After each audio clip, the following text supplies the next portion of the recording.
Yo guys, Blue's Not here and welcome back to another video. And oh my goodness, I cannot believe that I'm actually back. I cannot believe that I'm back here in the States. I'm back here sitting in this chair, press start recording on my OBS, and also talking in front of the webcam and also in front of the microphone, because it's been so long. It's been 3 weeks since I have last done it, and actually I was kind of tempting to say that this was actually the first video of 2018 until you also realize that I actually had made a video in 2018, and that was back in the first day, and that was just hours away before I left for this 3 week kind of holiday that I went to. And yeah, I mean, I'm absolutely stoked the fact that I am back doing these kind of video.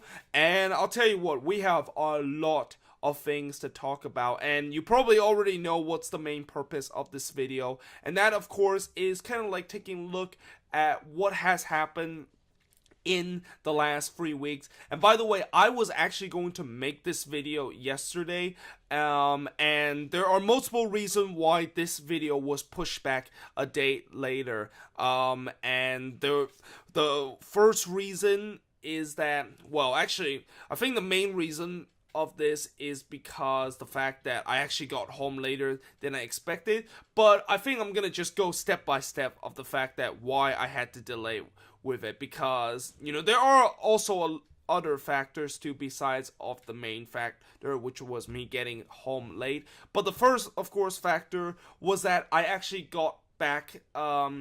I actually landed a little bit later than I expected. I actually landed at around 6:30. I was supposed to schedule to land at 6 o'clock.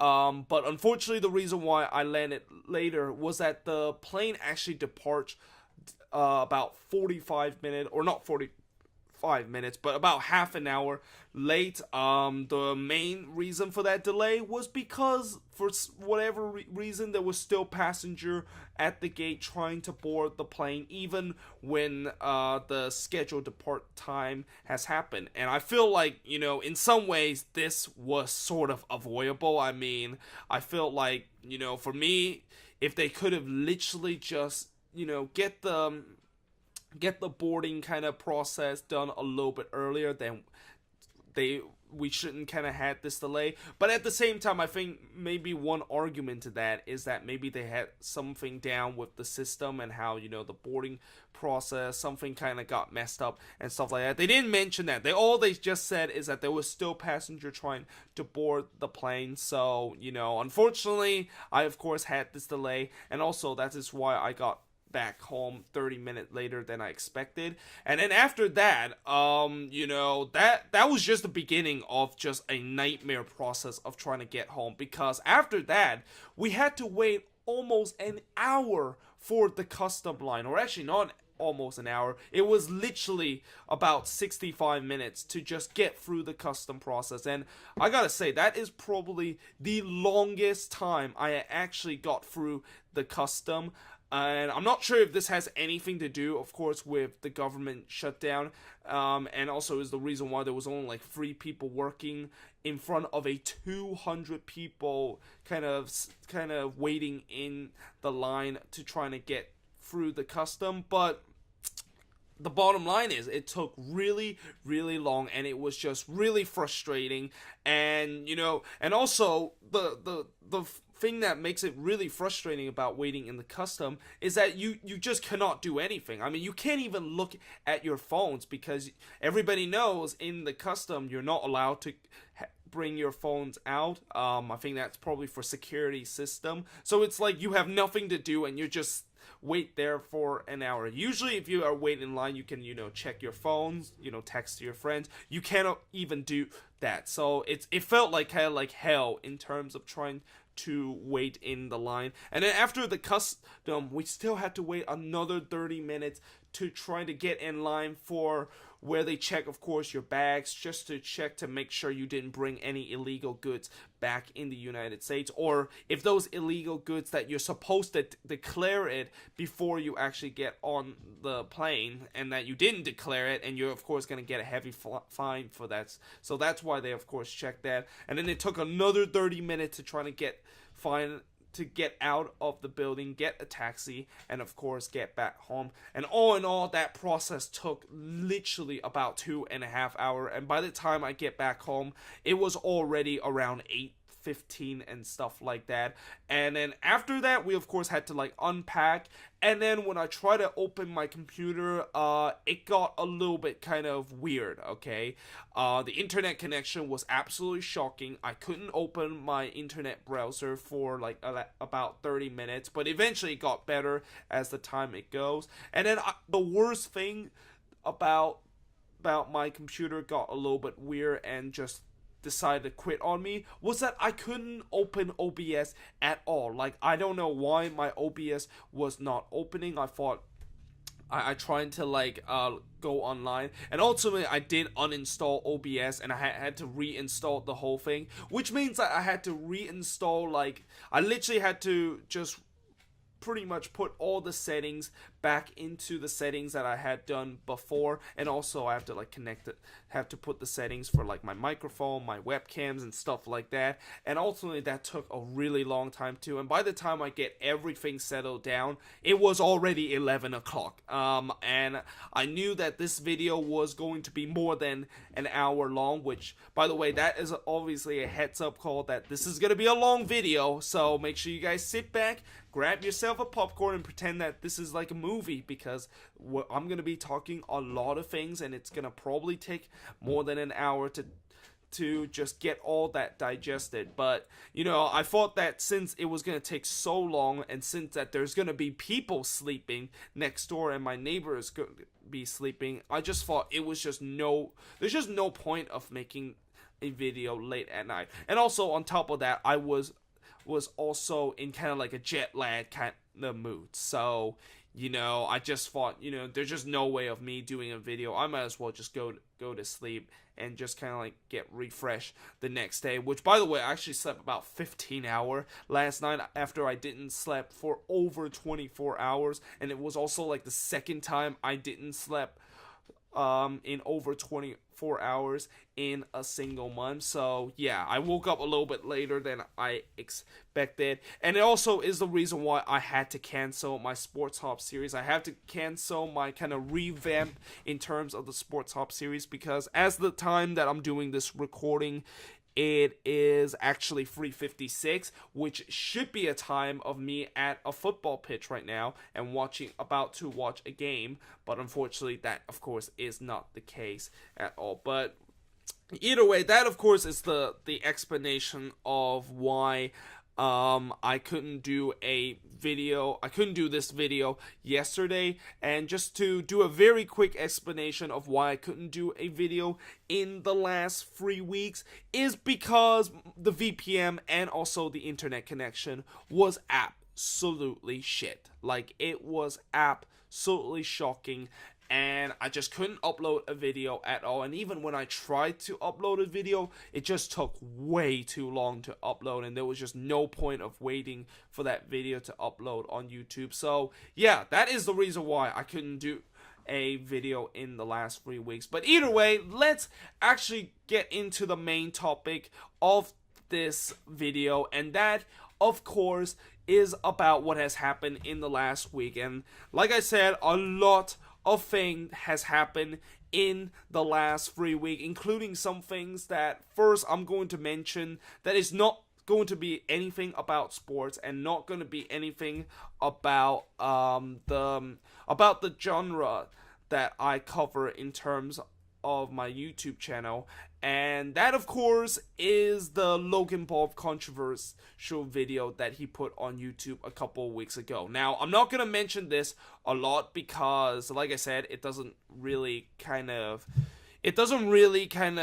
fits what my genre is, and you probably have already heard like at least 1,000 YouTuber making a reaction video to this, and I'll probably be like in the back of the line in terms of making this reaction since it's happened so long. But all I have to say about this is that it's an absolute disgraceful thing that he done. He basically broken the most simplest YouTube rule, and that of course is you do not show footage of just a very kind of offensive and just kind of just damn right and a inhumane kind of footage on your YouTube video. So all I have to say is it's an absolute disgraceful act, and that I'm very glad that YouTube deleted his channel, and I think that's one of the few things that YouTube actually done right in their last couple of years. But yeah, that's of course one thing that has happened. Another thing that also has happened that doesn't really relate to some of my genre is that I've been seeing a lot of kind of like suicide and depression kind of awareness that has been kind of like going on in some of the YouTube, in terms of the YouTube community, and how more people are putting these kind of thing in their YouTube channel. Even some channels that I subscribe to also talk about this situation. Now, I'm not sure if this has any direct connection to what happened with the Logan Paul situation, but it's good that they actually did this, because I feel like suicide and depression awareness isn't covered as much as it should be on YouTube, and I feel like this is a very kind of serious business. I mean, if you know anybody that is thinking about committing suicide or or going through a depression, or you yourself is having those same feeling, then I have to say that you of course need to go get some help. And I think the best way to go get some help is to talk to a therapist, because this is a very kind of serious thing. This is a life-changing kind of thing that you, of course, are dealing with. And the best way to, of course, get through this without any kind of like damage or even worse, death, is that you need to, of course, get some help, talk to a therapist, or even talk to your best friend about this situation. Although, of course, if you're not comfortable with talking to your friends about this situation, you can always talk to a therapist, and a therapist will help you to get through this issue. And, like I said, I'm going to repeat it again. This is a very kind of serious matter, and all I have to, the conclusion kind of with this kind of little talk that I have is that, I know this is going to be kind of like a cliche quote, but, we only have one life here. We only have one life to live, and that one life we need to live in a great way. And I think throughout our life we need to have as little regrets as we have. We need to, if you want to, like, of course, do some things that you always wanted, then do it. Fulfill those kind of goals that you have in your life. And even if you're in kind of like a depressing kind of stage, you would know that it doesn't always have to end in a very kind of bad way. You of course can deal with it. You of course can always get help. There is always help around the corner, even though you might feel just completely alone. And yeah, I mean, that is pretty much all I have to, of course, say about this kind of topic. But either way, let's now move into kind of like a little bit more happier note and talk a little bit about what has happened in my channel in the last 3 weeks, besides the fact that I have gone a couple of new subscribers to my channel. I think I gained like 5 or 6 subscribers ever since I left. Is that I continue to have this demonetization kind of treatment that I'm getting with YouTube, and this has happened with even some of my past FIFA video and also some of my live reaction. And all I have to say about this is that I really don't care about this anymore. Like, honestly, there is just absolutely no more point of actually fighting this issue anymore. I used to get very angry with this issue, but I'm not really anymore, because the bottom line is YouTube is probably not going to fix this. And I think with this situation that that is going on with the demonetization kind of situation kind of reminds me of what it feels like being an Arsenal fan. I mean, if you look at it in both ways, just like being an Arsenal fan, you are very depressed the fact that, your owner is a piece of shit. Stan Kroenke, I know he, of course, is an absolute piece of shit, not only with Arsenal, but also here in the States, and what he has done with the franchise here. And also, you hate your manager, you want him to go, but unfortunately, Arsene Wenger just gonna continue to stay, no matter how many Wenger out banners that you're gonna put and how many protests of asking your manager to go. And yeah, I mean, this is what it is like in trying to be a YouTuber. You want that CEO to go, but he will not go because he's just going to continue to make excuses and continue to use that feminist kind of defending kind of excuse to trying to say that he, of course, is not gonna leave, and how people are kind of like offending her, and the fact that, this monetization thing is not gonna get fixed no matter how much you, of course, complain about. So the bottom line is, I really don't care about this anymore. I might as well, if I really want to like earn a little bit extra money and just kind of like get a little bit tips off of it. And also, by the way, for those of you who think that I'm just one of those person that is really greedy and really want money, I'm not that kind of person, okay? I'm just kind of a person, the reason why I have this monetization thing on is just, it's kind of like a little tip, okay? It's kind of like a little tip when you do some work, and when you do these kind of thing, you can maybe get like a little tip from some of the viewers that you actually did a very good things. And I always think YouTube is kind of like a voluntary thing, it's something that you don't actually have to do. You can just do it as kind of like a hobby, and if you get money of it, it's an absolute bonus. It's just like a little tip. And the reason why I just got angry with that was because I'm not getting like the tip, although I think that is probably kind of a bad kind of analogy, because why would you always get angry that your customer are not giving you a tip even though you have like a paycheck? I don't know, but I think maybe I will say the only thing that makes you angry, the fact that you're not getting like tips from customer, is even though you're doing a good job at your work, is that you are earning a very kind of like low wage or something like that. I'm not quite sure, but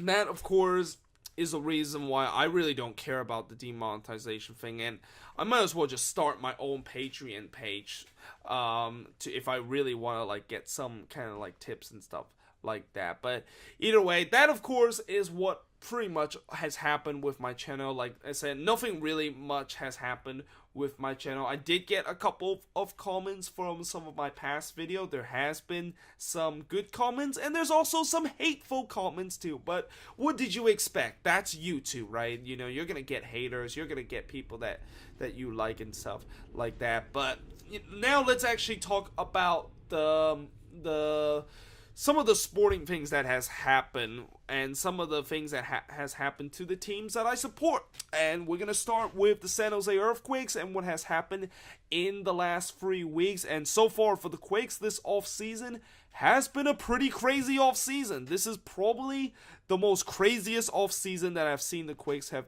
going through. And this is probably, I would say this is the best offseason that I have ever been as a Quakes fan, because usually, for the Quakes, off season is kind of like just a time of just depression and kind of just boredom, because usually we don't do a lot during the off season. We might eventually like sign 1 or 2 players there and there, or maybe like trade somebody and stuff like that, but we don't make like big moves. Well, this offseason, that has just completely changed. Not only we made some big move, but we have also addressed some of the issue that we've been having in the last couple of season and even last year. And would you believe the fact that a new regime like that we have right now, and the new era that we're in right now, is actually better than what we were a couple of years ago? I mean, nobody would have thought that was the case, was it? I'm actually, to be fair, everybody thought that this was gonna get a little bit better. But in fairness, in the last 3 weeks, the Quakes, they weren't really very active for the first couple of weeks of my vacation. But until the last week, in the last couple of days, they've been very kind of active. Actually, I forgot to mention this. Since we're talking about the Quakes, just a little kind of like sneak in kind of topics I want to talk about. I, of course, will make a reaction video to the schedule that has happened. I'll probably make in the next couple of days. But actually, I'm not sure the next couple of days. I might be busy with some of my Sports Hop series and just getting back into school and just getting back into just the normal routine and stuff like that. But yeah, that of course will be coming very soon. But just so the last couple of weeks, we have signed a couple of players. I think a couple of days ago, we actually finally signed a defender. We actually added a piece in the back line, which is something that I've been kind of like crying out for the Quakes to do, because as much as they have signed a lot of these players in the attacking end, our back line is still a very big issue. Coming into this season, we really need to try to get our back line organized again, because last year, especially doing when Chris Leach was taking over, our back line was an absolute shambles. I mean, it was so poor. We were conceding goals like fun, especially on the road, and there just has to be some changes coming into next season. And although I'm not sure if this signing will kind of like fix our back line completely, it at least kind of just improve our back line in a bit. And this signing, of course, we of course signed this guy, which by the way, the name, of course, is Jefferson Quintana, if I of course pronounce it right. And he, of course, is a Uruguayan center back, which but he actually was we actually signed him from one of the Uruguayan club from the Uruguayan Premier League. And I'll tell you what, a lot of people are pretty happy with this signing, and I, of course, have to agree with that, because I felt like, he is a very kind of promising kind of player. He's only 21 years old, and he's also a very kind of tall player. I think he's like 6'4", so he's a very kind of tall kind of defender. I'm pretty sure that maybe this replacement is kind of like a replacement of Victor Bernardes, because Victor Bernardes was also very tall, although I don't think he is as strong as Victor Bernardes. And also, the most important element in terms of this deal and why it was very good is because this deal was actually a loan. We actually didn't really sign this guy we didn't really need to pay this guy. We didn't really need to use like TAM or use one of our DP slot to get this guy. We actually signed him on a loan with a option to buy him right near the end of the season. I think this is probably a very similar situation with what happened with Danny Houston last season, where he, of course, was loaned from an Eredivisie side, and of course, we had an option to buy, which eventually we did take advantage of it. Eventually, we did bought him on a permanent deal, and I think this is the same case with this. And it's a good thing that we have these kind of deal, because I think with these kind of deal, this is kind of like a no risk kind of deal, because even if this guy Jefferson Quintana looks really shit this year, we can just literally ship him back into his Uruguayan club without actually paying any single penny at all. And if he actually turns out to be very good for us, we can of course buy him, like what we did with Danny Houston. So I think that is probably the reason why this deal, and why I'm very happy the fact that we of course signed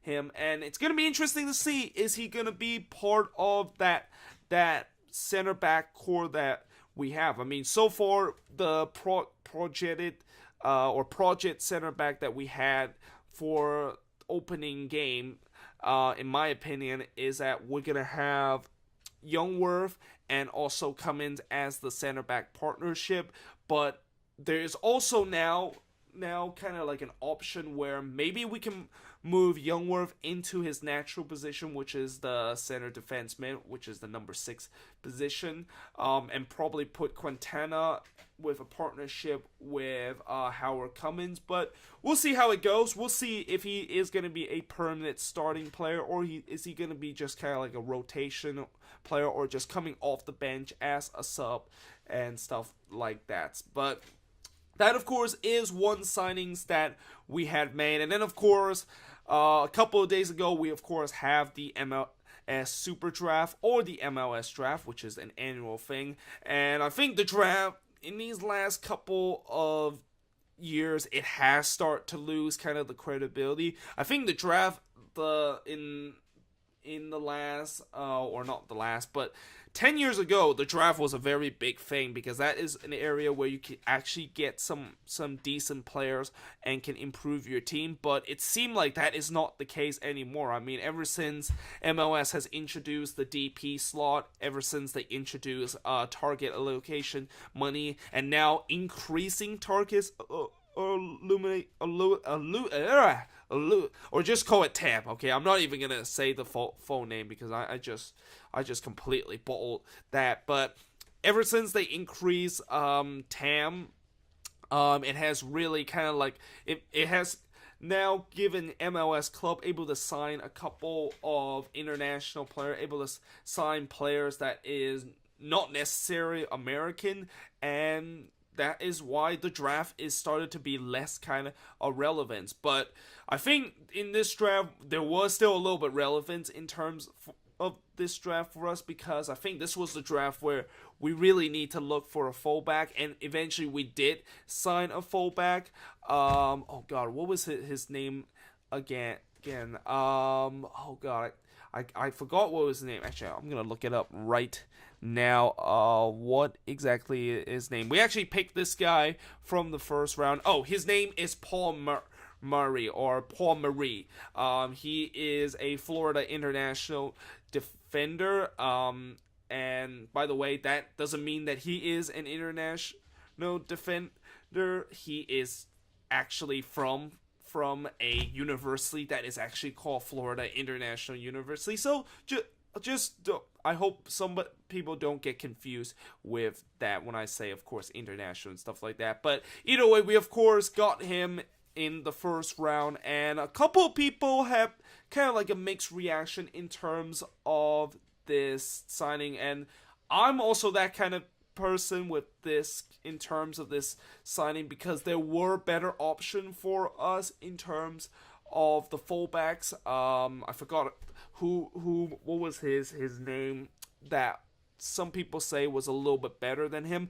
But I think when I look at when Jesse Fournel explained why he was a good player, and some other experts say why the Quakes actually picked Marie instead of other fullbacks that they definitely looked like it was going to be better than them, is because he did had a very good combine in the last couple of days. But still, I think many people say that he should have maybe be a second round more than kind of like a first rounded player.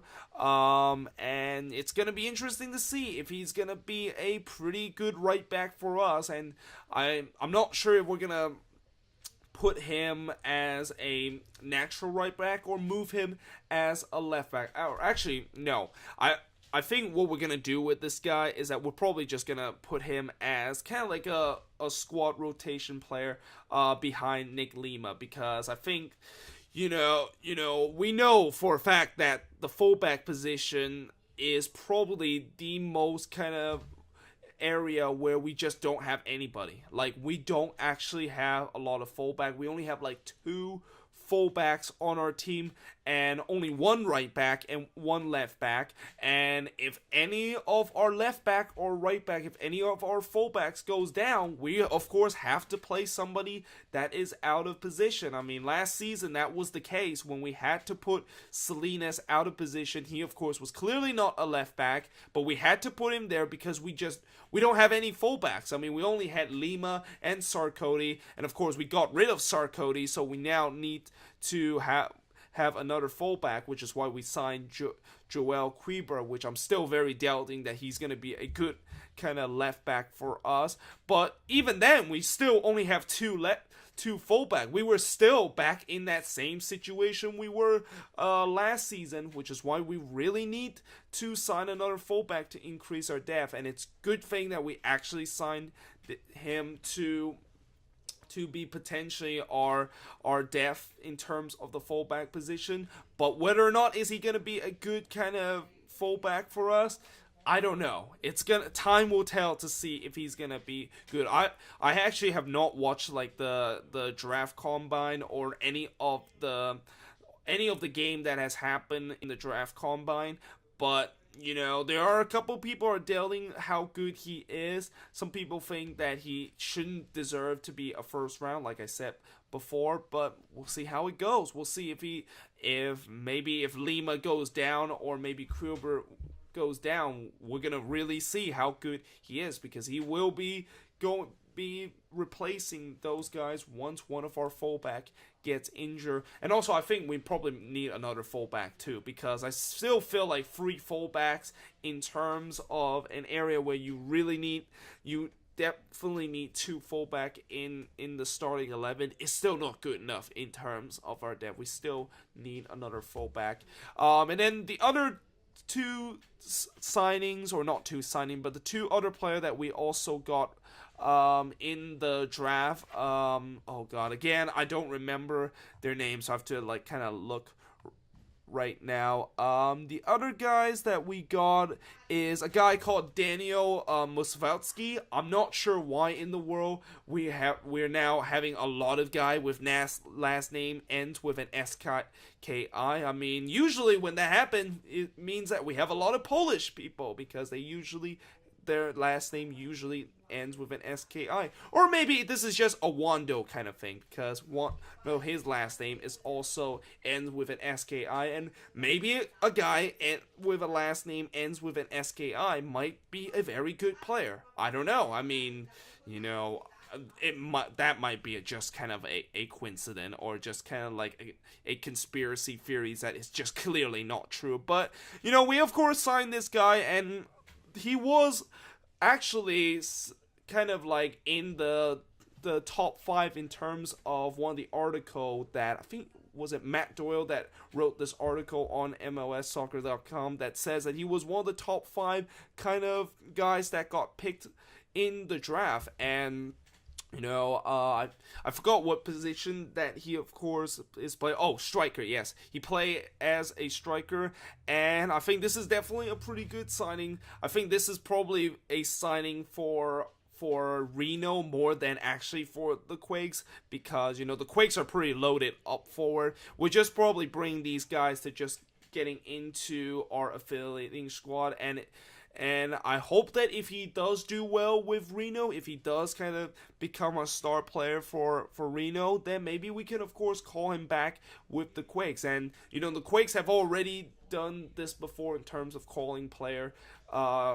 good player that played for Reno, and they look really good in the USL and coming back in with the Quakes, and I hope that he potentially might be one of those guys that has happened. Again, like I said before, he was named kind of like in an MLS article by Matt Doyle, says that he was one of the top 5 biggest steal in the draft. So I hope what that means is that he is a very kind of talented player in the draft, and that we actually got a pretty good steal off of him in the second round. And then the other guy that we also signed was Mohamed Floir, or Trois, or his last name is spelled Thiaw, but I don't know if it's actually Floir or Trois. I'm not quite sure, but he's another guy that I think is gonna be at Reno. I think most team, whenever they draft some of these guys, they usually only draft them as for their affiliate, or just putting them as kind of like just just on their academy or on the bench because they are a very young player. It's very rare that you draft a guy and you just put him in the starting rotation. The MLS draft is really just completely different than what the NFL and NBA draft, and I think it maybe is a little bit similar to the MLB draft, where when MLB teams do the draft, they usually draft a guy and put them into like a minor league system. I think that is pretty much the same thing of how MLS is doing with that.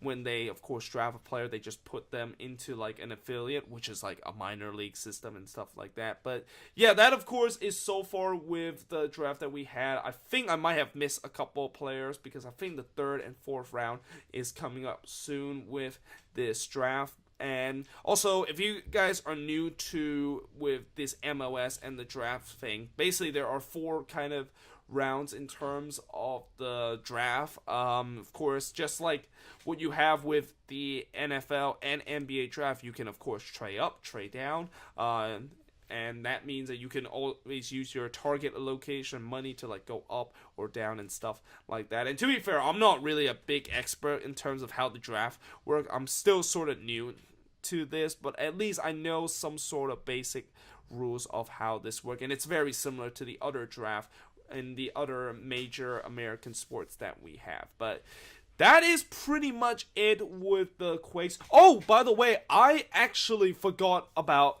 this. I forgot we actually have signed one more player doing this 3 weeks that have gone on this holiday, and his name of course is Eric Carvalho. He's a midfielder for the New York Cosmo, and if I'm not mistaken, I actually have seen him play once in a New York Cosmo shirt. And the reason why I say that, even though I have never I'm not a New York Cosmo fan or ever gone to New York to see the Cosmo play, is that if you guys remember back in the 3rd episode of the Sports Hop series, I went to a NASL championship game, and the Delta of course was hosting that game, and guess who they play in the NASL championship? Yup, that's right, it is the New York Cosmo. And guess who else was in that starting 11 for the New York Cosmo besides 10 other players? You guessed it, it's Eric Carvalho, who was playing in the midfield. He, of course, was in the starting 11.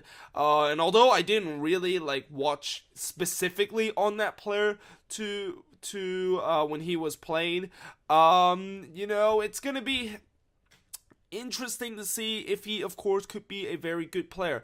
Another thing that is interesting about him is that he has played with the U20 side for the U.S. men's national team, and, it's a good thing that we have we're acquiring some player that has national team, especially for my own country, and it's going to be interesting to see what we're going to do with him.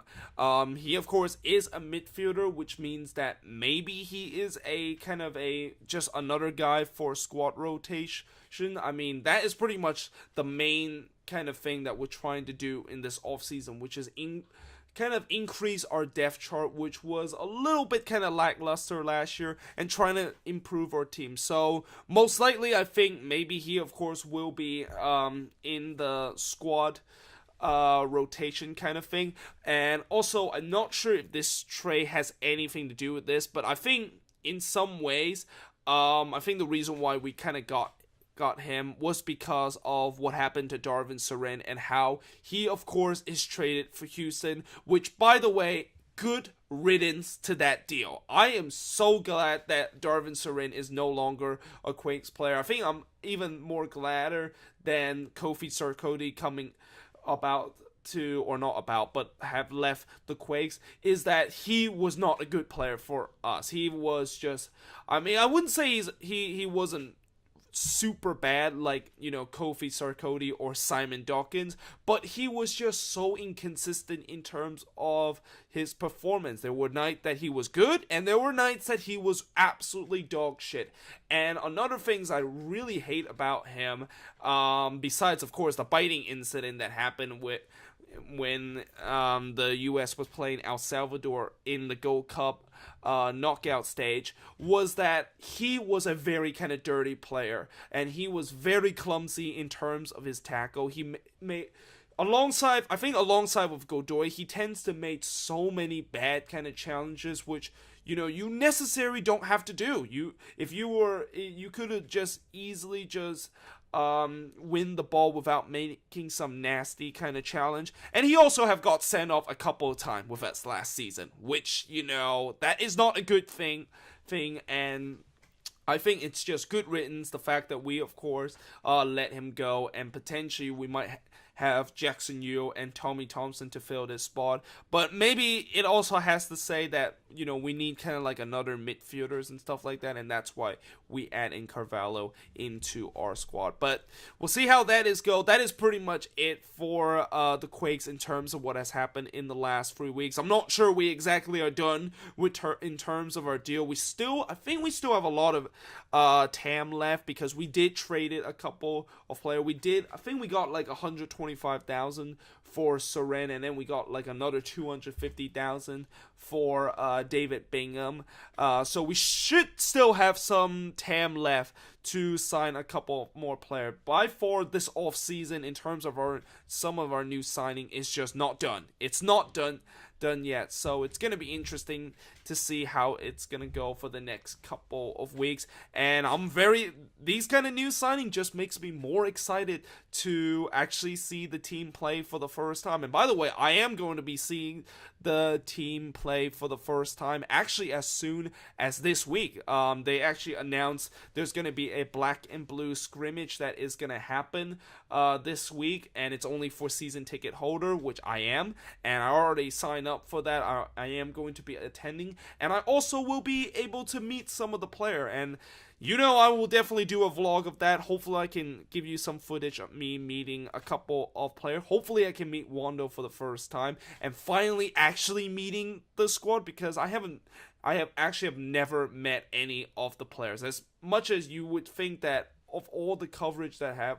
with the Quakes in this channel, I have actually never met any of the players, so it's going to be an interesting experience. Hopefully it's going to be a very kind of good experience that I will of course remember for a very long time. But yeah, that's just a little thing that I wanted to say about that. But yeah, let's actually now stick to the sports of football/soccer and talk about Chelsea and what has happened in the last 3 weeks. And all I have to say about them is that it has been shocking, and it has not been good, and something is clearly wrong with this team. And I know that, what am I talking about after we just came off with a 4-0 victory against Brighton. Let me explain what has happened ever since I left for that winter holiday. And there are a couple of things that probably maybe led to this bad run, and one of them is that probably has something to do with me saying that they of course are going to win the League Cup and the FA Cup in my prediction. Yeah, I think by saying that might have just jinxed the whole team, because the performance wise, after I say that they were gonna potentially win the League Cup and the FA Cup and potentially win kind of like a little domestic kind of double, they have drew against Arsenal 2-2, which that game we should have clearly won, because we were by far the better team. And I don't care if any Arsenal fans said that they were still in this game even though they weren't that good, and that we just didn't really completely dominate the game. No. We absolutely hammer you. We absolutely dominated the game. We didn't took our chances, and we give up a very late goal that we could have easily defended that. And, that even though, coming into that game, some people will say that, getting a point out of Arsenal and coming out of the Emirates with 1 point is sort of a good result. Not in my book, okay? It is not a good result, and especially with that kind of the way that we did to get a point out of the Emirates, I feel like that was more 2-point drop than actually getting at least 1 point at the Emirates. That was a great thing. I mean, we should have, like I said, we clearly should have won that game. And then after that game, literally all hell just broke loose in terms of our goal scoring. I mean, we couldn't score a single goal for over 270 minutes. I mean, we gone 3 games without scoring a goal. We've gone 3 games with back to back 0-0 draw, and it all started when we drew 0-0 to Norwich City. I mean, are you kidding me? How in the world do you drew 0-0 to Norwich City? Norwich City isn't even doing that good in the championship, and usually, from what I know with Chelsea in terms of the FA Cup, maybe besides that shock that they had in the 4th round against Bradford, they usually are very good in terms of dealing with lowly opposition. And for some reason, we drew 0-0 against them. I mean, how in the world did we not beat them? And I think that was the last thing we needed. I mean, the last thing we needed from that game was another replay and another game in our already kind of booked kind of fixture and already just absolutely slaughter kind of fixture that we had. I mean,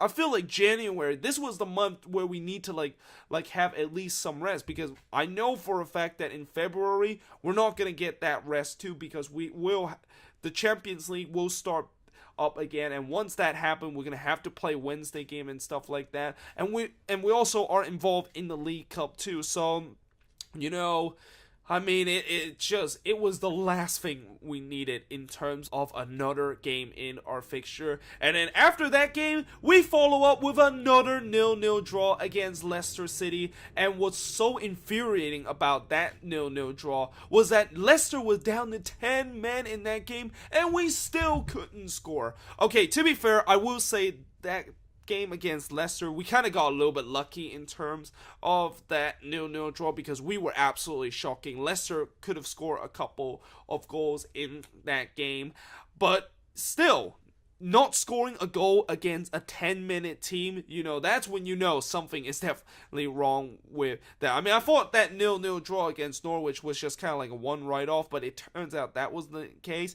And guess what happened after the next game? We drew again 0-0 to Arsenal in the League Cup semi-final, and that game was also at home too. I think the Norwich game was the only game that wasn't at home, and yeah, that was another absolutely unacceptable kind of result, especially the fact that Arsenal didn't even put their strongest team in that game. They didn't even put Alexis Sanchez or Mesut Ozil in that game at all. So yeah, I mean, it was absolutely infuriating with what I just saw. And I wish, if I would have been there, I would have made a rant every single week about this Chelsea team, because that was how bad the team was getting.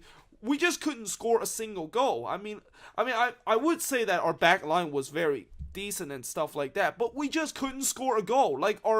For whatever reason, doing that stretch, Alvaro Morata, I mean, I'm sorry, but I'm done trying to defend him. As much as I kind of like Alvaro Morata and I want him to succeed, I feel like I'm done with kind of defending him. He was just doing that stretch, he kept missing chances left and right, and for whatever reason, he just cannot finish one-on-one.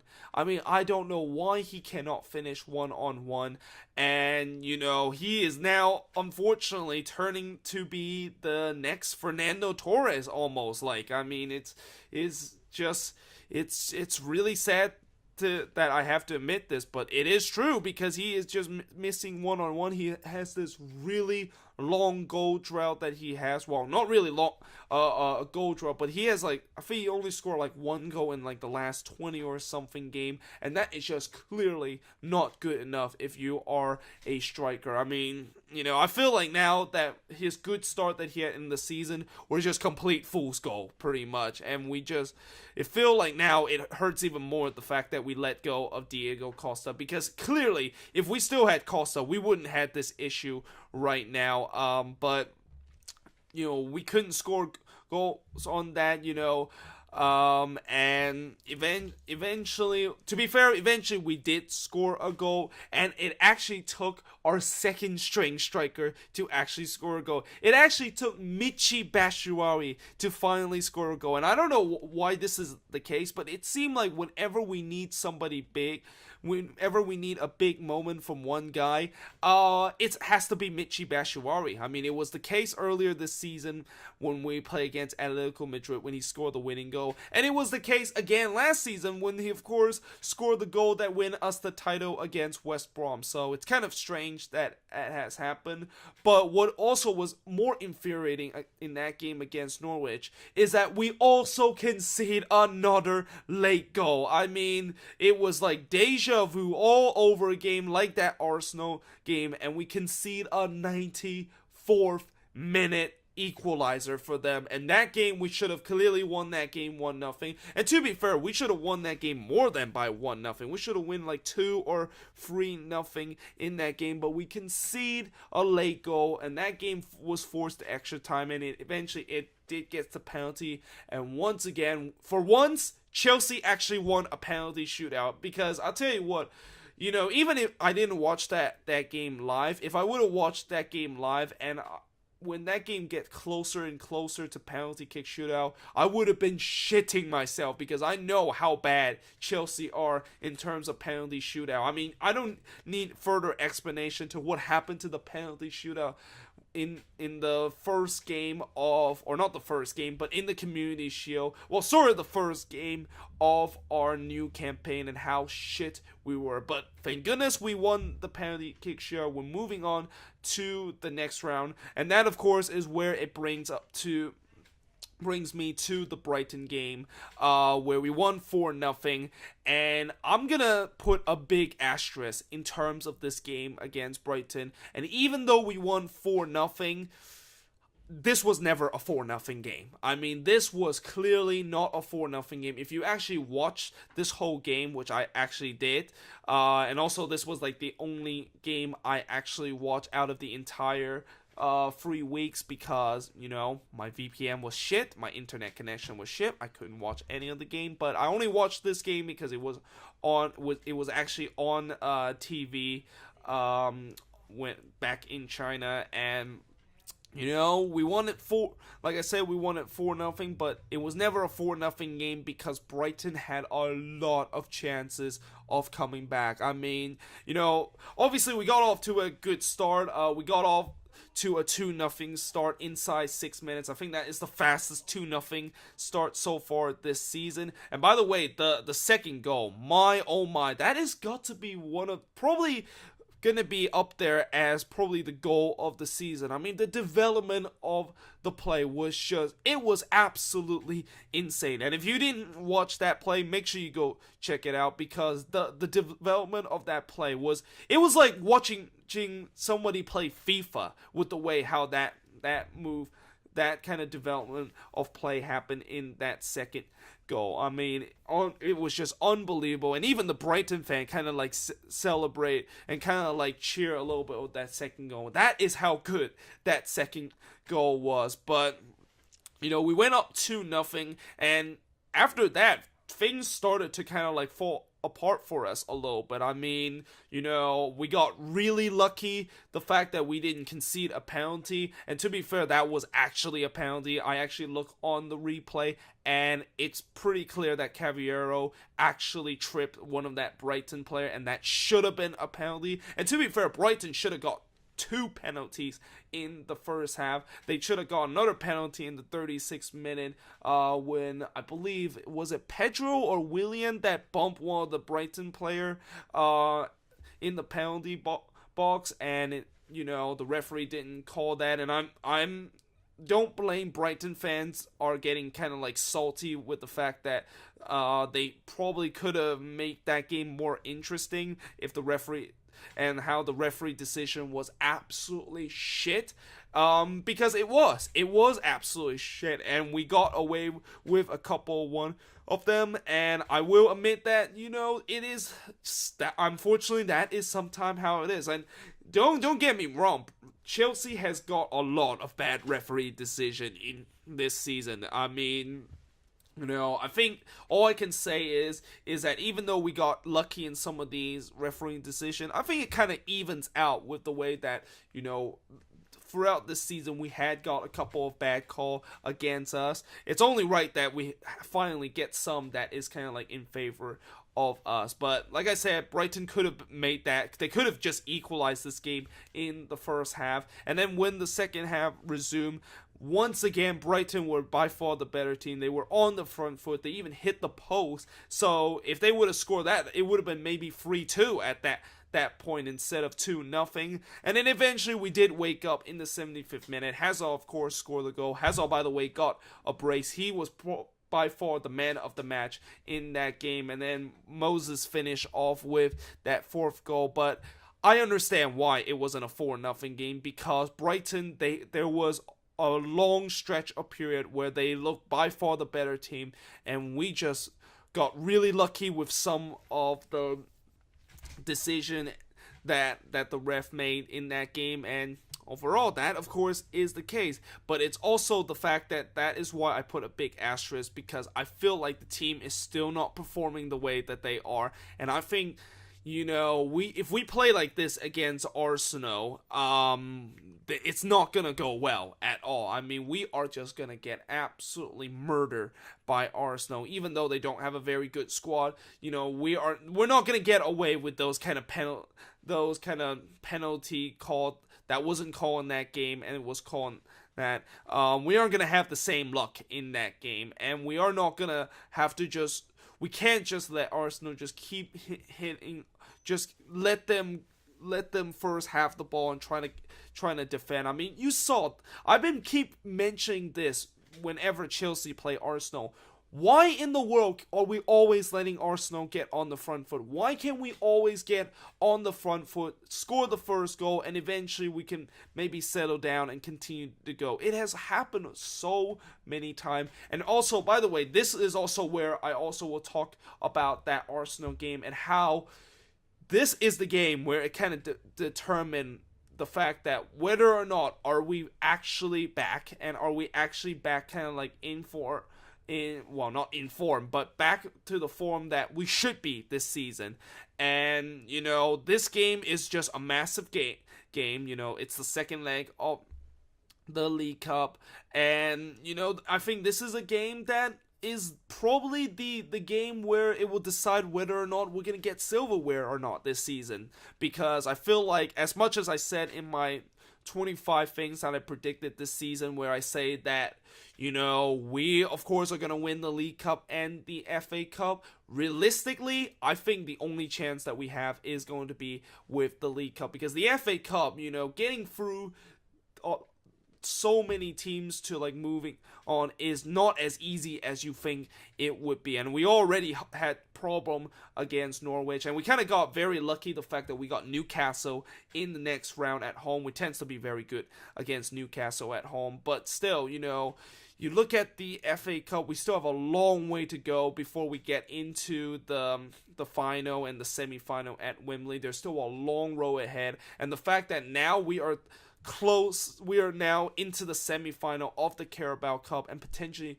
are going to be going back to Wembley to play a final there and potentially get probably the most realistic silverware we're going to get. This is why this is a big game. I mean, besides the fact that this is, of course, Chelsea versus Arsenal, which, I'm always up for that.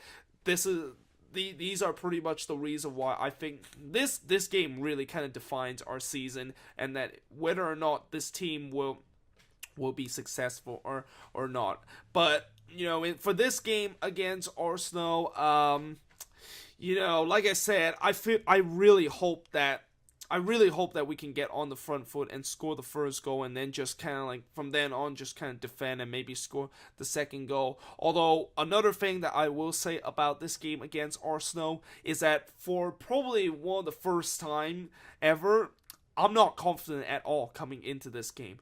Usually whenever we play Arsenal, I'm always very confident that we can beat Arsenal, because they are my most hated team and I always want to beat them. But it's also because in the past we've been able to get 3 points against Arsenal very, very easily. I mean, this is a team that when you look at the calendar, it's almost like an automatic 3 points for us because we always tend to beat them. Now, there was a couple of times where they did beat them in the last kind of like 10 years and stuff like that, but for whatever reason, all the Suns, whenever Antonio Conte kind of took it over, he just cannot beat Arsenal. I mean, ever since he has taken over, we drew against them a couple of times. We lost to them a couple of times in a couple of games at Wembley, and this season we still have not able to beat Arsenal.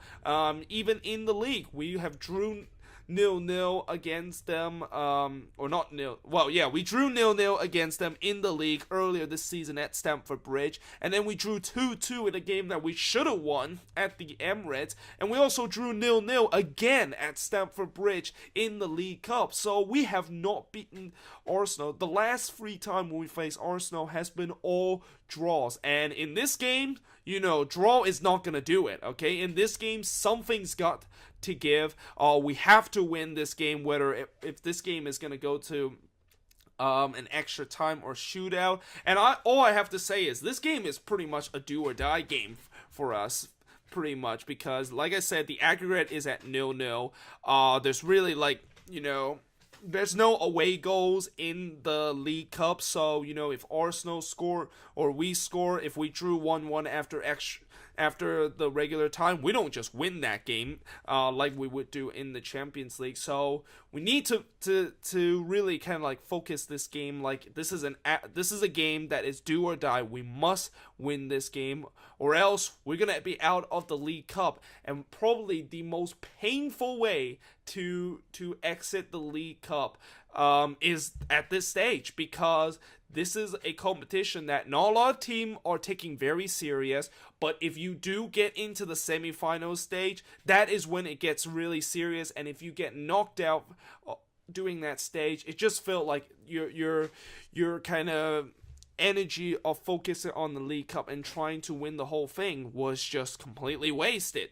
And we could have just started our youth team doing that stretch instead of just regularly starting like some of our starter in those games, so that potentially we will win the League Cup. So this is why it is really huge, and I am just praying to God we beat Arsenal tomorrow, and I'm praying to God it doesn't go to another penalty kick shootout, because even though we won one penalty kick shootout, I'm not confident that this team can win another one. So yeah, I mean, and just for my prediction of that game, I think it's gonna end after extra time. I don't see us winning it in regular time, even with the form that we in.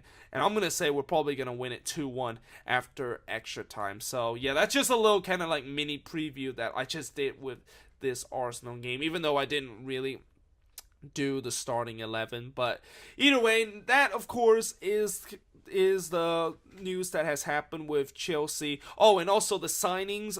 We did made one signings, and we also let one guy go. We did made a signing very early. His name is Ross Barkley, and I actually originally made a recording of this, but like I said before, I couldn't upload this on YouTube. But I basically say that this was a very interesting signing, because this was a guy that literally came in August at Cobham. He was about to sign for Chelsea, and then all of a sudden he decided, nope, I changed my mind, I'm going to go back to Everton. And then 6 months later, he's back at the same training ground, and this time he decided to sign. And I'll tell you what, Everton fan, I know what it feels to have that happen. Or not actually, that's not the right way to say, but I feel your pain with the way that has happened, because yeah, that is just the ultimate kind of middle finger on you, and the ultimate kind of snake kind of move that somebody would make, where they decided to go join a club but then came back and then decided to join that club either way in January. I mean, I can hear so much anger in terms of the Everton fan base, and I cannot wait. How are they gonna greet Ross Barkley whenever Chelsea play Everton? Which, to be fair, the good news for Ross Barkley is that we don't have to play Everton again unless we them in the FA Cup. Or actually, no, that's not true. We don't have to play Everton again because, Everton have already got knocked out of the FA Cup. They got knocked out by Liverpool. So we don't have to play them again until next season. So that's a little bit of a silver lining for Ross Barkley that, worries that Everton fan is going to completely boo the hell out of him once Chelsea goes back to Goodison Park. But overall, I think it's a pretty decent signing. 15 million is not really a lot of money for a midfielder, and I feel like this will definitely help our depth chart a little bit, and hopefully he's a very decent player for us. I mean, he's a very kind of young and high potential player. Whether or not if he's gonna get his potential, we still don't know. Some people say that he hasn't really fulfilled his full potential, but he's still very young. I think he's only like 24 years old. He still have a long way before we can potentially judge whether or not he will have reached his full potential or not. But yeah, that of course is the signings that we made. The player that we let go is Ian Kennedy to Newcastle. I mean, I honestly don't get why we decided to let him go to Newcastle. This is another example of Chelsea decided to sell one of the youngster to another club. I honestly don't know why we're still doing this. Like, this is, you would think that we would eventually stop doing this after recently there's been kind of like an investigation going on with FIFA saying that Chelsea have broken some rules in terms of selling their youngster to another club, and the loan system that we had, the very kind of infamous Chelsea loan system that we have, is kind of like breaking the rules of FIFA. But I don't know.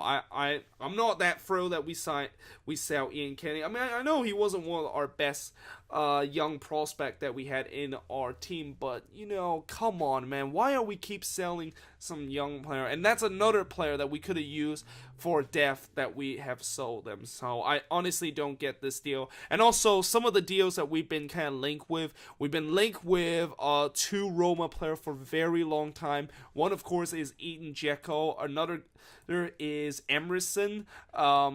He, of course, is, I think he's a wing back for Roma or something like that, or was he a midfield? I forgot what exactly it is. We've been linked with those deal also, and we also been linked, for some reason we've been linked with Jamie Vardy as our replacement striker. I don't know why we need Jamie Vardy. I think if we do sign Jamie Vardy, that is the wrong move for Chelsea. And we also are linked with Ashley Barnes for Burnley. I mean, why are we all of a sudden, why are we signing players that are like from the mid-table team? These are not big name players, and Chelsea is not a small club, okay? Chelsea is a very big club. It's one of the biggest club in the world, and all of a sudden we just decided to sign these kind of mid-table kind of signing, which I'm not sure if it's gonna really kind of like fit in terms of this team. But maybe this has something to do with the fact that we are desperate to find a striker. It's pretty clear that, with these kind of moves, we are not going to be keeping Alvaro Morata for a long term, and potentially maybe we're going to have to sell him very soon because he wasn't he wasn't the player that we were anticipated to be. So that is the reason why we decided to desperately look for a striker. But if we do get Edin Dzeko, I think that's a pretty good deal. I think Dzeko was very good with Roma last season, and hopefully we'll get this guy. The report was like 50 million for him, which is a lot of money, but we should still have a lot of money in our transfer budget because we didn't do a lot of things in the summer transfer window. But we'll see, of course, how it goes. But either way, now let's actually get to the final things that I will be talking about in this video, which of course is talking about the Giants and what they have done in the off season. And I gotta say, things have definitely changed for the Giants in terms of what happened in this off season. It's sort of like if the off season ends right now, it's kind of like a tale of two halves for the San Francisco Giants, and in terms of what have they done in the offseason. The first half was that they were linked with so many players, including Shuhane Otani, which I'm still very bitter the fact that we didn't really sign him, although I'll be less bitter if he turns out to be a very big flop. But we also didn't sign Giancarlo Stanton. He decided to kind of like just snuff us and decided to go to the Yankees instead. And once again, I was criticizing Bobby Evans with the way that he has handled as a GM, and how he has just completely ruined this team ever since Brian Sabean left on the GM spot. But so far in the second half of this offseason and in this recent time, he sort of started to prove me wrong, and he has made a couple of very kind of key signings. We of course got Evan Longoria, although that was back in December, but now we also got McCutchen, which this deal happened around the middle of January, and then just last night we have got Austin Jackson. So yeah, we have got a lot of kind of like former kind of big star in MLB. I mean, well, actually I would say some of them are still pretty big kind of star. I mean, I think Austin Jackson is still a very good hitter. I think he bat .311 last season, which was a very good season for him. But McCutchen used to be very decent, but he's not really anymore. And maybe the same goes with Longoria. And I think if you look at these three signings are very kind of similar signings in terms of us trying to improve our squad, mainly because these three signings are guys that used to be former star and used to be guys that just tear up MLB. And these three guys are also over 30 years old, and a lot of people are starting to make fun of the Giants, calling us a retirement kind of home, and you could also kind of say that we're kind of like now the West Ham of MLB in terms of signing big stars that used to be very good, but now all of a sudden become shit. And I think maybe in some ways all three of these signings are just, I feel like all three of these signings are just part of just more of our retooling kind of off-season that we're going, rather than just kind of like a rebuilding process that we are. Because let's face it, we definitely do not want to have a 98 loss season or even a 100 loss season again next season. We do not want another sub 500 season next season, although next season, or this season technically, is a even year, which if you believe in the conspiracy theory of even year bullshit the Giants have, this is the year that we're supposed to be good again and supposed to make the playoffs and potentially win the World Series again, like we did in 2010, 2012, and 2014. But is this is probably just a reason for us to get these veterans so that we can have maybe one last run, because I know for a fact that we're not going to keep these guys for long. The best that I can say we can keep these guys are maybe like 3 or 4 years. I know Austin Jackson only signed a 2-year deal, which means that he's probably going to be here short term. I don't really see how the Giants are gonna renew his deal unless if he become a complete superstar in these next 2 seasons, and potentially we're gonna have to re-sign him. But other than that, these other player, Longoria and McCutchen, I don't know if they're gonna be here for a long term. I think they're just gonna be here for a very kind of short terms kind of deal. And really nowadays, in terms of how players staying with a baseball club, they don't stay there for a long time unless you are really like a franchise kind of player. Like, for us,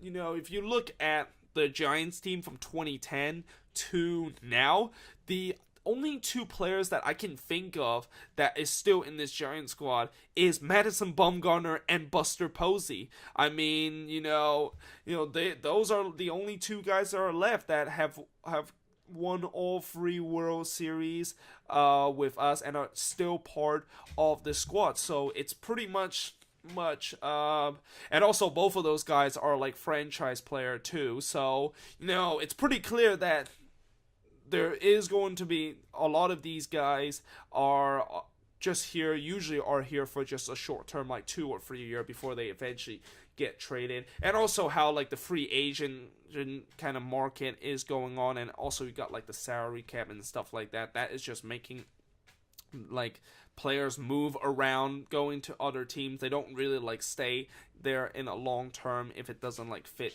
into like in if it doesn't really like make the team want you as a franchise player. But yeah, that of course is probably what I think why there's been a lot of kind of like changing going on with this team, and it's going to be the case again with these free player. And I think the other thing that will be good about this is that hopefully this means that the attendance will be back up. I mean, I'm not saying that the Giants have suffered from attendance. In fact, that is definitely not the case. I mean, the Giants actually average, I think they're top 5 in terms of average attendance, and until this year they sold out pretty much every single game. But one of the things that I have seen so far, and I think this season I have pretty much gone to a baseball game every single month, and I can see as the season goes on and as the way that we just keep losing, and just it was pretty clear that we were not going to make the playoffs, fans start to not show up in games. And I just worry for a fact that, if that is the case, then if next season, if we do not do very well, does that mean that some of those fans that usually show up for the games are stop showing because they think that the team is bad? It's not going to show up again. I mean, I'm not saying the Giants have a very disloyal team. I think we have definitely one of the loyalist fan base in baseball. We still have a lot of very loyal fans. I have heard a lot of loyal fans say that they go to every single Giants game, and that no matter how bad the Giants are, they're going to be still there. But I think that the reason why we're making these moves is potentially we can sell out games again, because these are big name player, and fans, every fan base can all agree on this. We want big name player in the team. If we do not have big name player in our team, then we are not bothering watching them play. And if they're not star players, then we're not bothering watching them play. I mean, it's just the way it is. So yeah, that is probably one of the other reason why we probably sign these free player. The only concern I have with these free player is that, because they are short term, which means that because I feel like this is the reason why we're doing this deal is just kind of like prevent the inevitable, which is just potentially our core is just gonna run out.